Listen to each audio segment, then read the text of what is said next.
আজকে বলবো ঢাকা সহ বাংলাদেশের কোথায় কোথায় বড় বড় কোরবানি গরুর হাট বসে।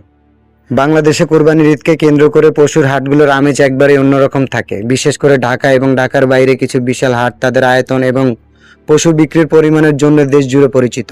গাবতলী পশুর হাট এটি বাংলাদেশের সবচেয়ে বড় এবং প্রধান স্থায়ী পশুর হাট। সারা বছর এখানে পশুর বিক্রি হলেও কোরবানি ঈদের সময় এর পরিধি কয়েক গুণ বেড়ে যায়।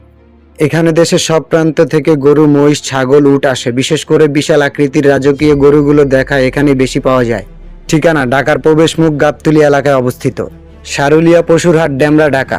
রাজধানী ডেমরা এলাকা অবস্থিত এই হাটটি ঢাকার অন্যতম বড় এবং প্রাচীন হাট হিসাবে পরিচিত।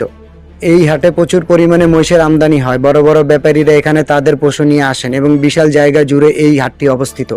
আফতাবনগর পশুর হাট, ঢাকা। বিগত কয়েক বছরে ঢাকার ভিতরে এই হাটটি ব্যাপক জনপ্রিয়তা পেয়েছে। বিশাল খোলা মাঠে এই হাটটি বসে বলে ক্রেতা ও বিক্রেতাদের চলাচলের সুবিধা হয়।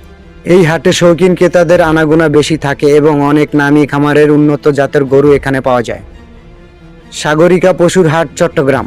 চট্টগ্রামের সবচেয়ে বড় এবং ঐতিহ্যবাহী পশুর হাট হলো সাগরিকা হাট। চট্টগ্রামের মানুষের কোরবানির পশুর প্রথম পছন্দ থাকে এই হাটটিতে। এখানে পাহাড়ি এলাকার বড় গরু এবং লাল বলদ প্রচুর পরিমাণে দেখা যায়। জোহার, সাহারা ও পূর্বাচল পশুর হাট, ঢাকার উত্তর সিটি কর্পোরেশনের অধীনে পূর্বাচল 300 ফিট এলাকায় বিশাল এলাকা জুড়ে এই হাটটি বসে। আধুনিক, নাগরিক সুবিধা সম্পূর্ণ এবং অনেক বড় জায়গা নিয়ে হওয়ায় এখানে ভিড়ের মধ্যেও কেনাকাটা করা কিছুটা আরামদায়ক হয়। কেন এই হাটগুলো বিখ্যাত? এসব হাটে একসাথে কয়েক হাজার থেকে লক্ষাধিক পশু ওঠে। দেশি জাতের পাশাপাশি হটিস্টাইল, ফ্রিজিয়ান এবং ব্রহ্মা এবং শাহিওয়ালাত জাতীয় বিশাল বিশাল গরু এখানে দেখা যায়। অনেক ব্যাপারীর বংশ পরম্পরা এসব নির্দিষ্ট হাটে পশু নিয়ে আসেন। কোরবানির সময় এই হাটগুলো শুধু কেনাবেচার জায়গা নয়, বরং বাংলাদেশের গ্রামীণ অর্থনীতির একটি বিশাল মিলন মেলায় পরিণত হয়।